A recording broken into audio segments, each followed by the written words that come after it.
Welcome back. Let's do the opposite. I do look back on the 2010s positively. While getting angry on YouTube for half of it was pretty fun, I can't deny I liked it more overall.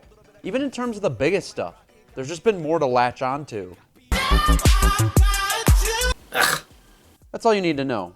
Rules are the same as the worst list. Gotta be an end-of-year Hot 100 entry. And how did I judge it for songs from 2019?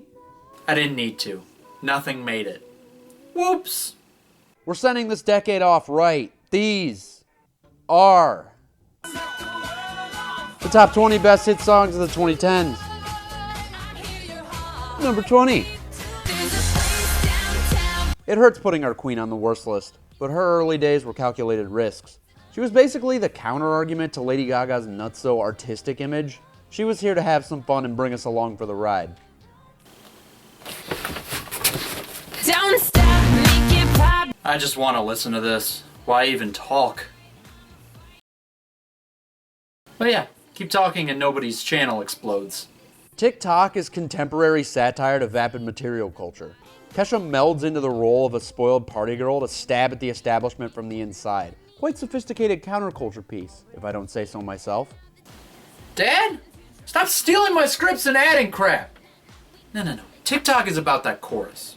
We're going to comb through some pretty good pop music today. Hell, you might agree with me on some of it for once. The genre is built around the chorus. If it's bad, it'll turn a fine song unlistenable, but it can do the opposite too. And while it's not that exactly, TikTok is undoubtedly the best chorus of the decade. cut it out entirely, what's here? A delightfully kitsch joke.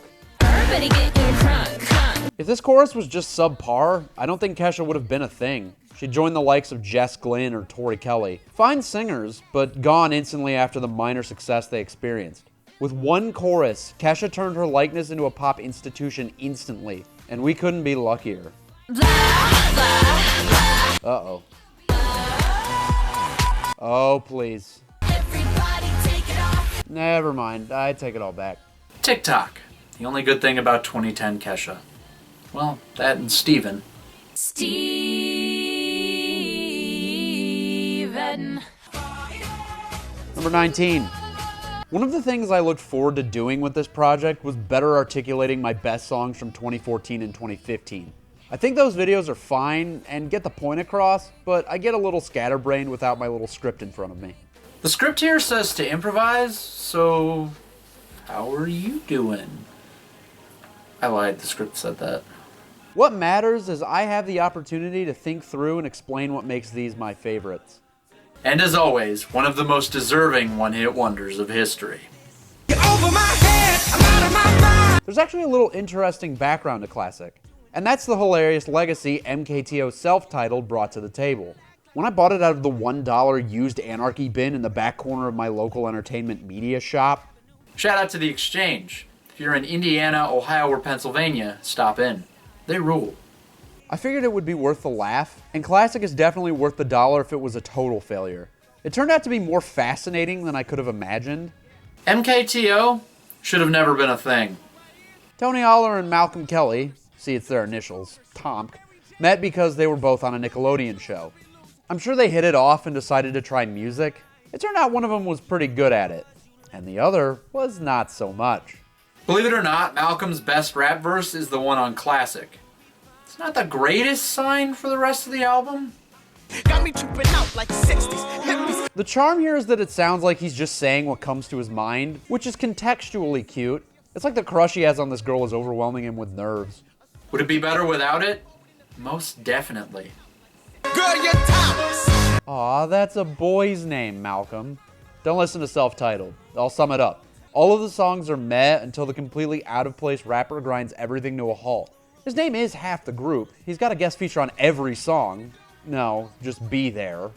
Classic is the Tony Aller show, plus a guest verse. It's simply an effort thing. Classic sounds like it has about 20 times the passion of the album combined. Instead of making a single for an album without one, it sounds like they were forced to make an album to go with a really good single. Heck, even Neo showed up. That'll take care of a song. But not Classic. He'd be completely outclassed. Ooh, girl, you're shining. If there is any positive to this album as a whole, Tony is a fun performer. He did everything he was probably going to accomplish, like a humble Andy Grammer. And we didn't need any more of those. One charismatic guy doesn't make a song great. It's about the nameless studio producers who did the heavy lifting to actually make this sound classic.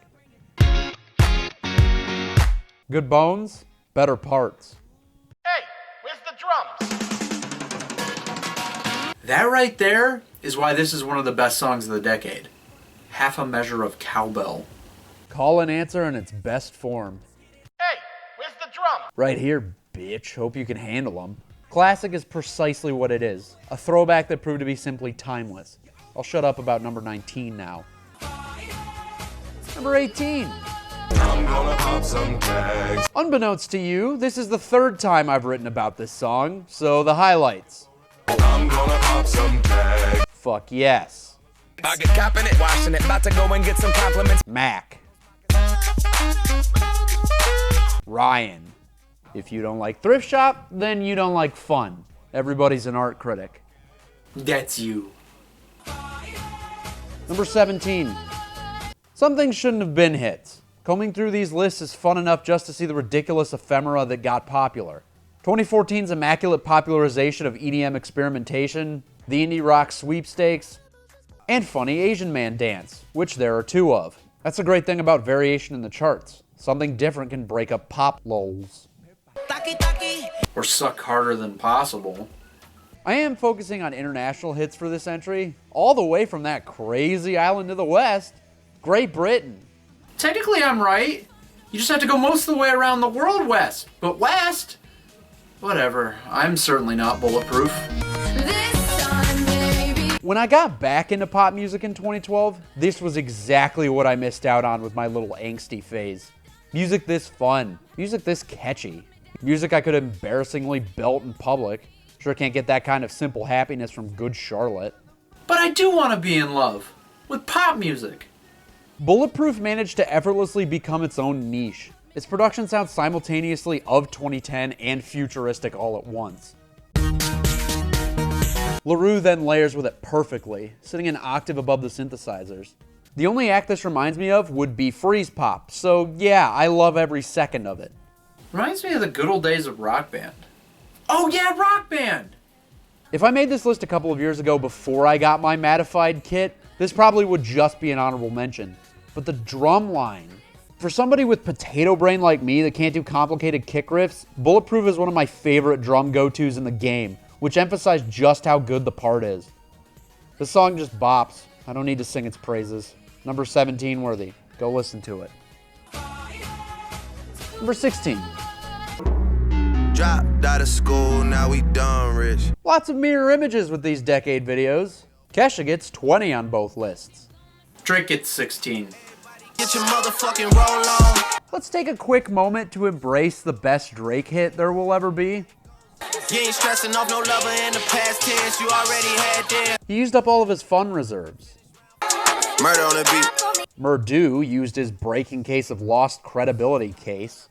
Got that super soaker. How many people can claim they produced the best and worst song in the same year? Honestly, I don't mind this Drake model. He puts 90% of his effort into 2 singles and dumps a completely forgettable album I can make a 1,000-view video about. This is where I'd tell you to watch those old videos if I knew how the hell to get that exclamation mark thing in the top corner of the video. Damn it, I'm a professional. Oh, there it is! Same deal with the best list it's on. I pretty well said it all. It's a song so fun, it makes every other Drake song obsolete. Except for Worst Behavior. Worst Behavior forever. Honorable mention break. Last night took a L, but tonight I bounce back. Yeah, no. Redact it. That's better. Bounce back means more to me beyond the song. If I was bowling like shit, here's a redemption song. Tired of 2016's chart death? We're bouncing the hell back. It's a song that came at the right time and will forever be the right song.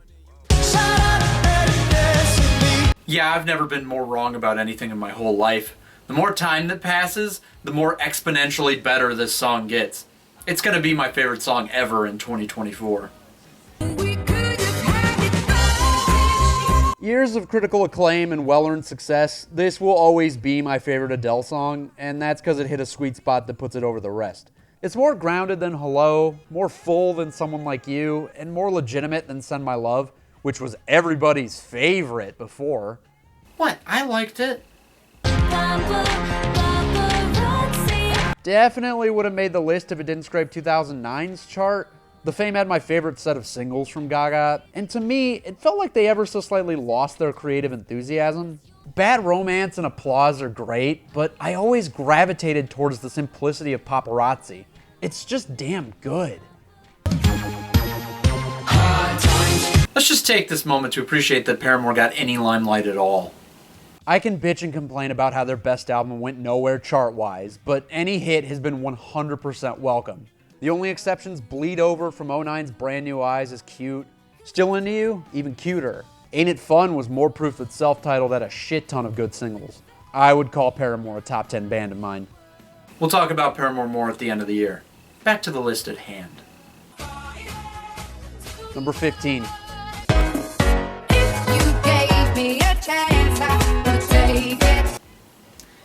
Yeah, Clean Bandit fucking blew it.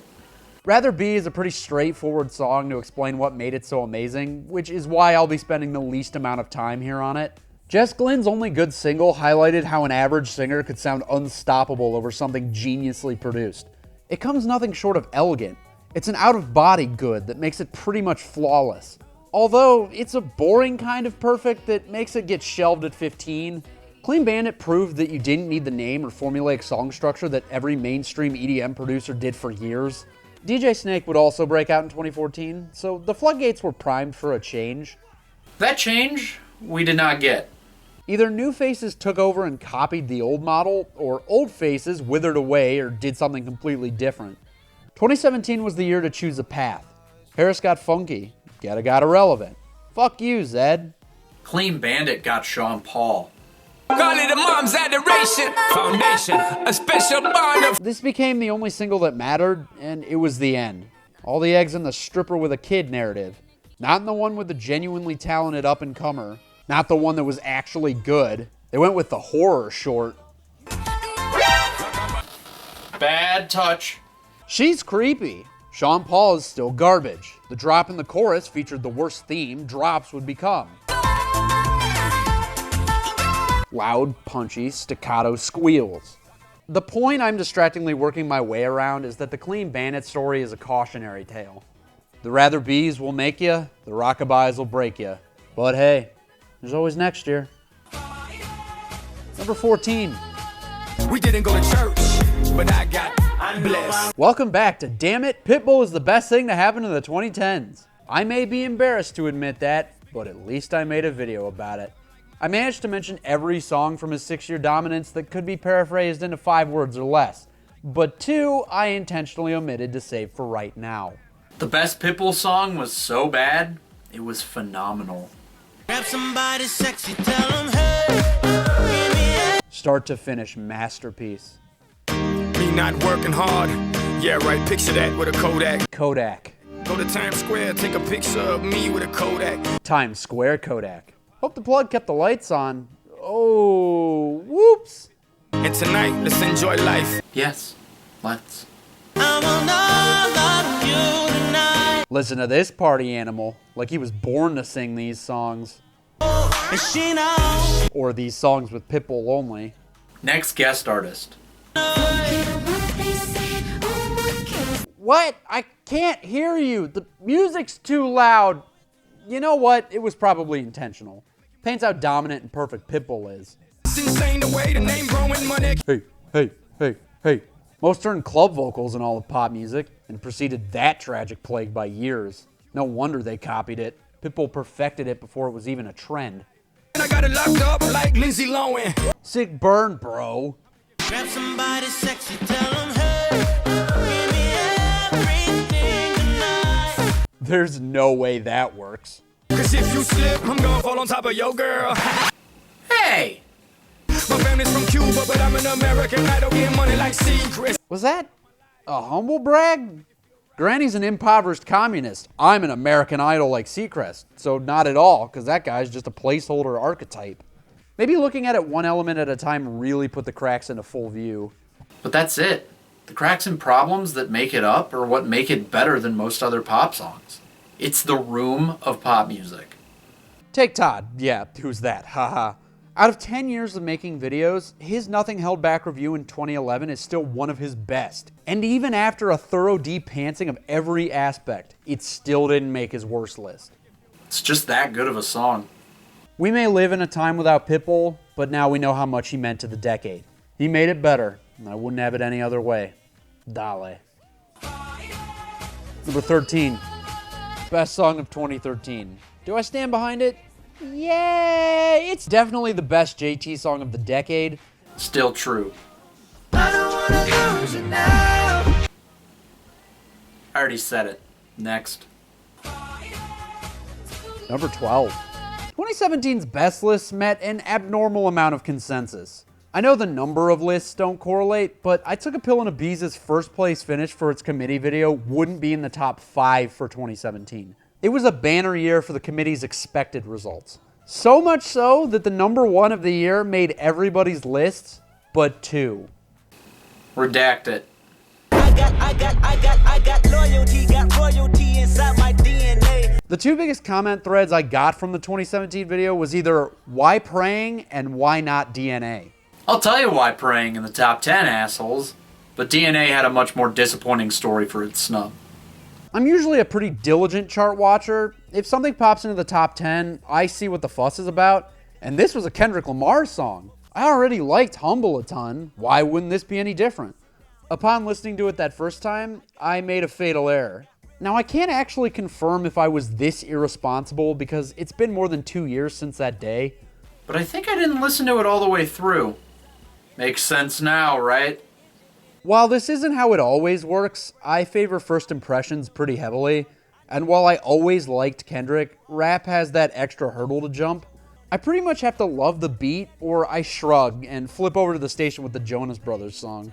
What I said at the time was, this beat is fine, listening to it was alright, but I get the gist. It's performed well, but I'll never be able to completely enjoy it because it doesn't match my taste. So I gave it less than a minute 50? If I made it to a minute 50... Tell me something, you motherfuckers can't tell me nothing. Jesus, I am never making an early assumption about a song ever again. Like, I don't even want to talk over this.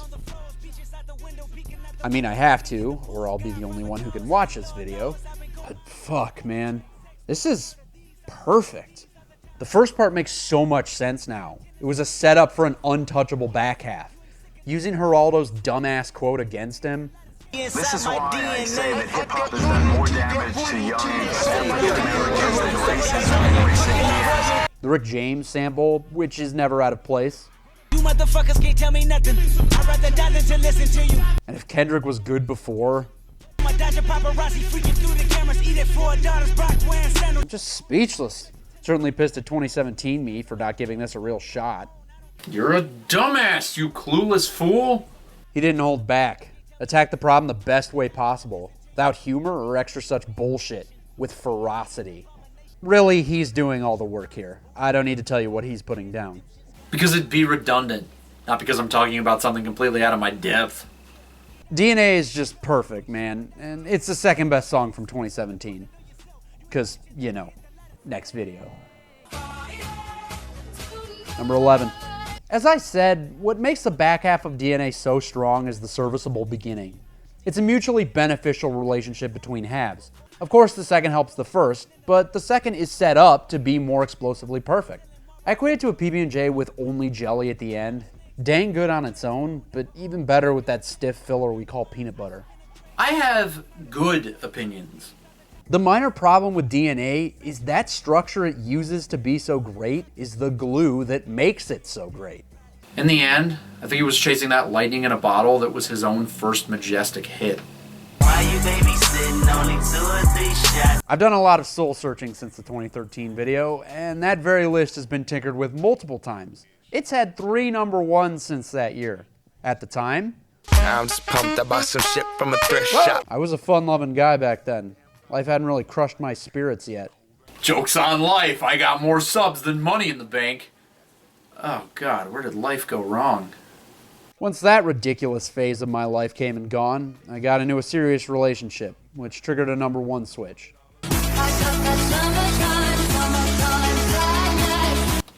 You know, I just don't think that's right. Yeah, there we go. Blinded by a lack of loneliness. Mirrors never defined that relationship, but I wanted to believe it did. It definitely nails Bliss down, and it's easy to have moments here and there. Real number one of 2013 doesn't need context or timing, because Swimming Pools is timeless. Over 3 shuffles, this song climbed the ladder one spot at a time, and finally sits where it should. It's the counterculture blast we needed. After the dust settled from the Party 2009 through 2012 in a shit economy, we were ready for something not caked in so much blind avoidance. It took a talented artist, perfect production, and ageless structure that'll keep it always poignant. Hearing it 20 years from now will hold just as true as it has already. And I'd know, because 6 years have passed and I'm still listening to it now as much as I did in 2013. It's my favorite Kendrick song. Even with a small sample size, the guy's singles always have the potential to be something special. The last one was art. King Kunta totally would have made the list if it was a hit, but I still got Swimming Pools on top. It toes the line of fun and depressing perfectly.